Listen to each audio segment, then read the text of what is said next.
One hammer, two continents, three presidents, zero survivors.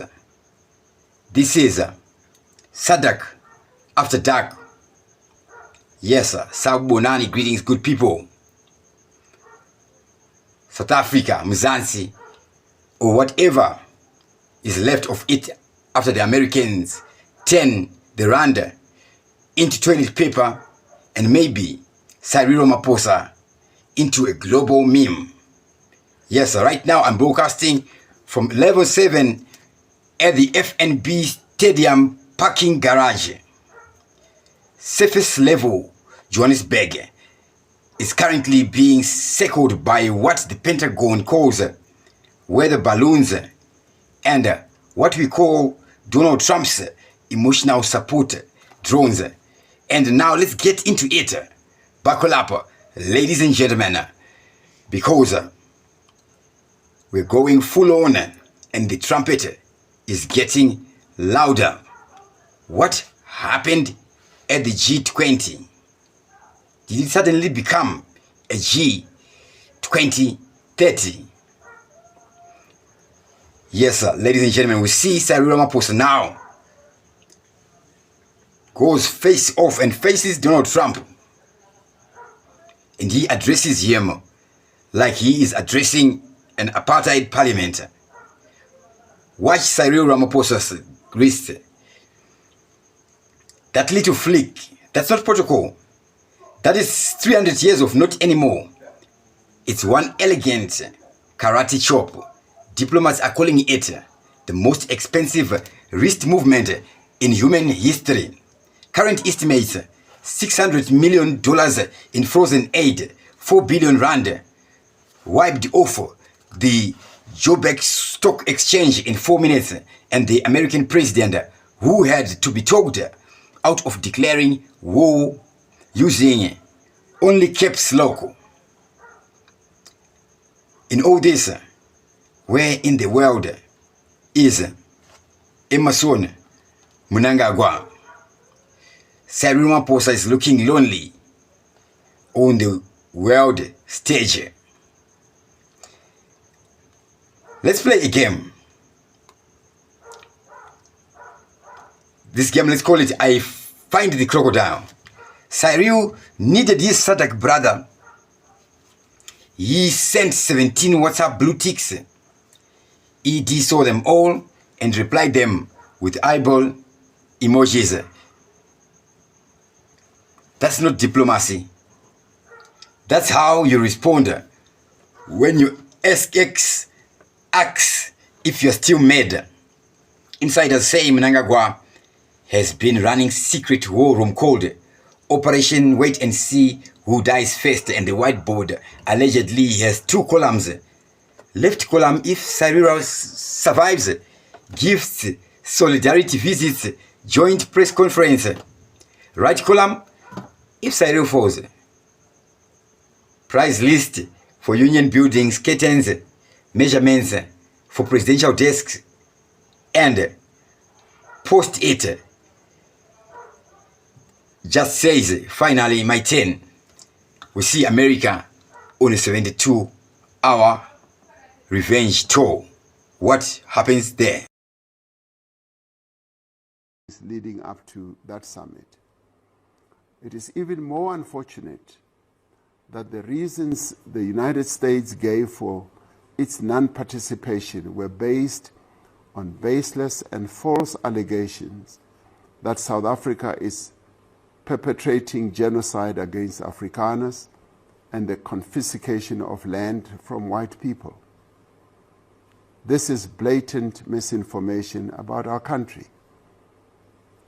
We were most pleased that many organizations, businesses, and individuals from the United States participate in large numbers in G20-related activities, such as the Business 20 Summit and the G20 Social Summit.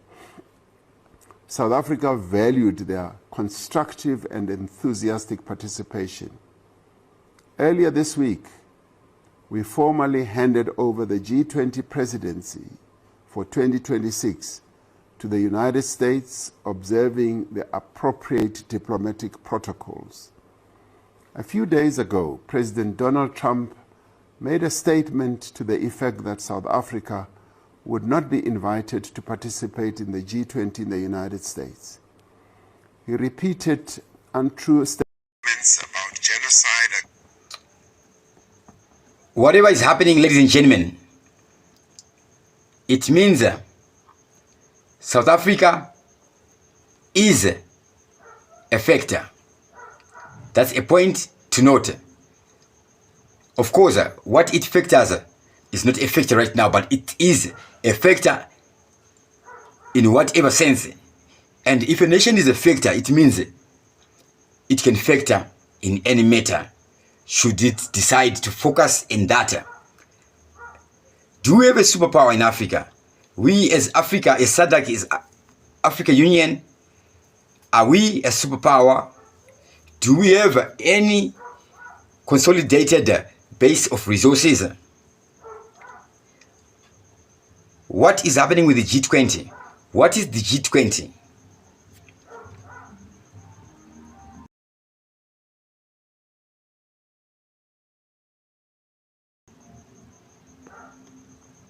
Against Afrikaners and the confiscation of land from white people in our country. We must make it clear that South Africa is one of the founding members of the G20, and South Africa is therefore a member of the G20 in its own name and right. We will continue to participate as a full, active and constructive member.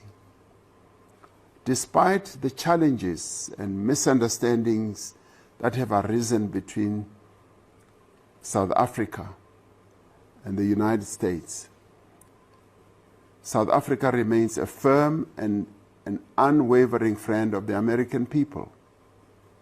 We recall the great solidarity movement in the United States that stood by our side in our struggle for democracy and freedom. We recall how the Bill of Rights in the United States Constitution inspired us as we wrote our own Constitution. We offer the people of the United States nothing but goodwill and friendship. We affirm our commitment to continue to engage in dialogue with the United States government and to do so with respect and with dignity as equal sovereign countries. We value the United States government and its people as a partner. We have common interests, common values, and a shared wish to advance the prosperity and well-being of the people of both of our countries. As a country, ladies and gentlemen, that is Ramaphosa taking a stand there. Yes, here in South Africa, there's been cause for Ramaphosa's resignation, but now we see Ramaphosa just held an emergency press conference to announce that he is not accepting the bans from the G20. Sources say he woke up and checked his phone, saw 0 ban notifications and decided to go ahead of the curve. And yes, what does he do? He refuses, he rejects it and rubbishes the ban, and he bans the ban and says the ban does not exist. You will not ban me from Brazil. I am unbannable. My attendance is load shedding proof. Yes, eyewitnesses say the president then dramatically tore up a blank piece of paper labeled possible future ban, do not open till 2026. The presidency has since clarified that the ban was actually an autocorrect error. The original draft apparently read, Ramaphosa reminds everyone he is still in the G20's WhatsApp group and he has read the receipts on. Now that's a bold move. Nothing says I belong here like blue ticking world leaders. And one asked for comment. Brazil's president Lula reportedly replied with the eye rolling emoji, followed by he's still coming okay.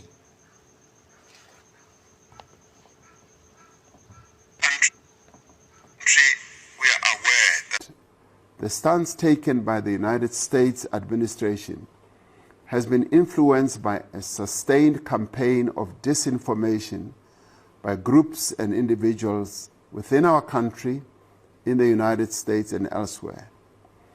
These people who are spreading disinformation are endangering and undermining South Africa's national interests, destroying South African jobs, and weakening our country's relations with one of our most important partners. We must remind these people that South Africa is a constitutional democracy with a Bill of Rights that guarantees equality under the law. We have an independent judiciary able to uphold our Constitution and defend the rights of all South Africans. We are a country that has a tradition of dialogue, that has an enduring ability to come together to confront the challenges that we face. South African problems must be solved by South Africans themselves.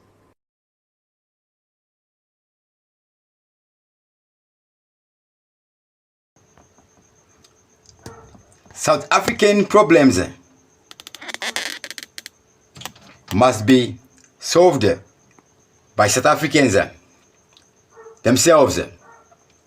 Of course, wherever we are, should we have those maybe who can help us, or where we can help each other, it is always welcome. This is we see a bold stand there from Ramaphosa. So that's what those guys have to be doing. Like whatever the engagements that G20 is, of course it's something that is different from BRICS. I'm not necessarily contrasting it. Whatever it is, when you are having heated discussions, like you have to compromise, you have to do which works for each other. There is no room for corruption. Yes, there may be room for whoever has the upper hand may smash you a little bit. This is what we see happening. Is it the same with So Blair, keep your England, where we see Robert Mugabe? It may be related in that South Africa is moving to expropriate land.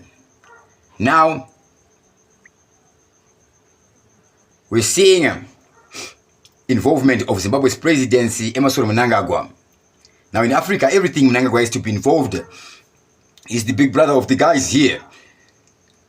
First, we see Zimbabwe's involvement. Mnangagwa is invited by Ramaphosa but does not attend.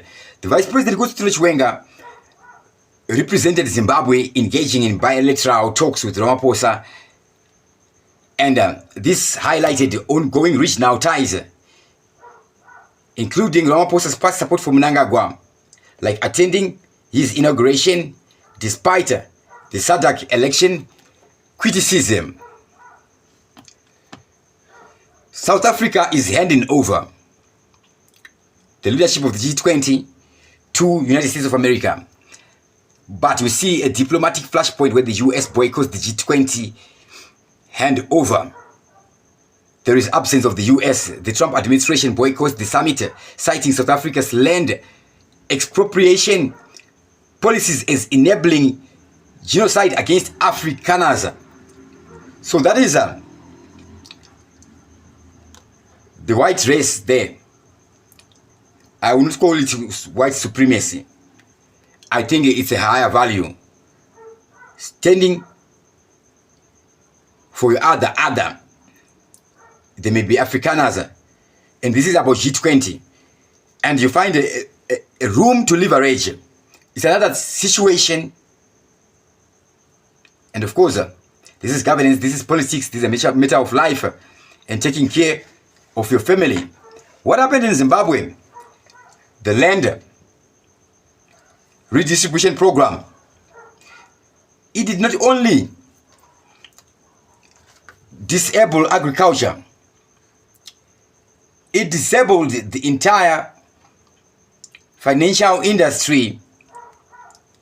It disabled the entire financial industry in Zimbabwe. Agriculture,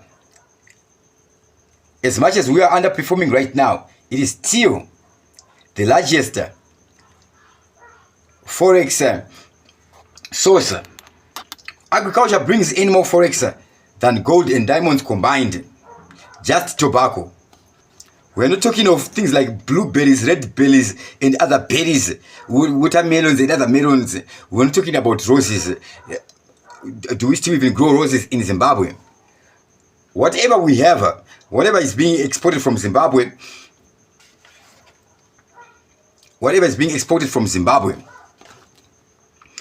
it is being farmed by urban farmers. Urban farmers have a smaller scale than peasant farmers. Productive people move out of a 5-region natural farming region area, Zimbabwe. Of course, there are many places to be farming. Anywhere in the world, there are always investors looking for places to be doing business. Just like the same way these imperialists came and they are working. We as Africans, we inherit already existing economies. Right now, we can't even allow industrialists or capitalists to come and set up their industries. In the process of doing that, they will be building roads. Nations don't build roads. All the roads that way, the farmers will be building roads. Those needing raw materials, they build the roads. It's not necessarily governance, but it's a must know in government 101. Like, you don't invest yourself in a road because you end up thinking people have to pay toll gates, fees on those roads. It actually started right about now in Zimbabwe, and it improved nothing, it helped nothing, it improved no potholes. Okay, maybe if it improved potholes, then it should stop. What would happen in South Africa? Can South Africa do better than Zimbabwe? What type of mindset do you have when you want to be expropriating land, when the ownership of the land was not reverted to how it was before? If it was in any state, in the case of Zimbabwe, control. Let them lease out to the farmers. But no, in Zimbabwe, we are grabbers. We wanted to grab already running farms, just like the same way we grab anything that is already running. And already running around a central business district. Now, the entire Harare CBD is no longer a business district. It's now Market Street, entirely Market Street. And in that Market Street, you don't even see vegetables. You go to Mbari, an actual vegetable vending site. Some looters grabbed it. Actual farmers no longer have a place to sell their produce, or even maybe collect some fruits from the bushes and come sell them here. How long did it take to build, I will not call it goodwill, or whatever, let's call it goodwill, of that Mbari Msika? People don't just go wake up and say, these things are being sold there. They get used to being at the place, and they want a place that is a market feel. Even we have from the West tourists coming to have an African experience.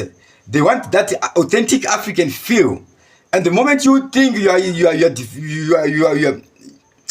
improving, you are building an exotic looking type of a market, which is not even a vegetable market. And can I change some cigarettes like $2, and the guys there from Harare, whatever, municipal council, they're all about cancelling. What I was about my office, Musika. Do you know how we do? It's fruit and vegetable. If you want to be opening fruit and vegetables, open your own fruit and vegetables, get outside the parliament and things like that. What is the perception of an American capitalist? Capitalist like Donald Trump, a person who built an empire before becoming a president. A guy who actually pioneers the apprenticeship before we see Shark Tank. Like before we see your bogus MBA, Masters of Business Administration. What is business administration? What is creating a business? What is business? What is commerce?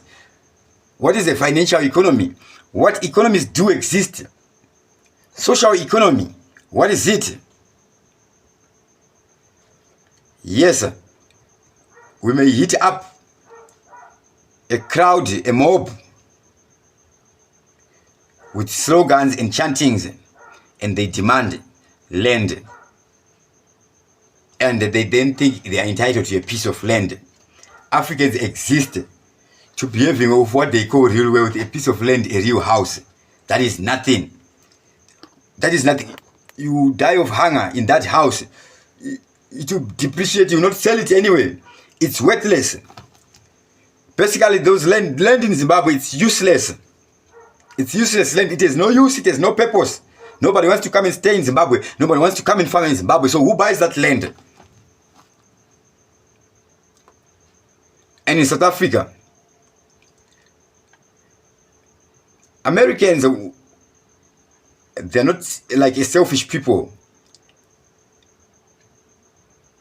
They deal with humanity, what it means to be humane. When you experience what it means to be a human being, you be a human being, and a human being doesn't just sit and watch nonsense happening. A human being doesn't just sit. I'm in Africa. The only sense of security I have is because of the Americans. I'm in Zimbabwe actually, a third world nation, but this video is visually in South Africa. So, how is Mnangagwa connected? We see his rhetoric, we see the talk on compensating white farmers, etc. Those things. Have we ever resolved anything? We inherited an economy. We can't incorporate those guys who were with us even before. When Ian Smith would pass on, we were not giving him his passport. We see the sister of Sir Garfield Todd is raped by some dirty fools led by the late fool Chejirai Hunji. Like Chejirai Hunji. Just look at him. And you allow that to be in the forefront. How many people were left homeless by the land reform program? How many? Some come near Chitungwiza here, just after Zororo. I'm forgetting the name of the place there. Children actually born there, they're now adults. The history of that place. How many children will be coming from the farm? From the farms with nowhere to go. There's an influx of people into the urban areas. As Zimbabweans, people fit into society. Now we have people who bath and wear suits that were created by humanes. And you are so stupid. I will not say evil. You are stupid, then you are evil. You don't take charge of people's lives when you are stupid. You come with your policies and your taxing, and you destroy the indigenous operation of Zimbabweans who are fending for themselves. You are not even an imperialist. You are a looter. You are just exactly what Lucifer is, the devil is. You kill, steal, and destroy. You kill an economy. You steal a people's life. You steal a future. You steal time. You destroy a Zimbabwe that never was.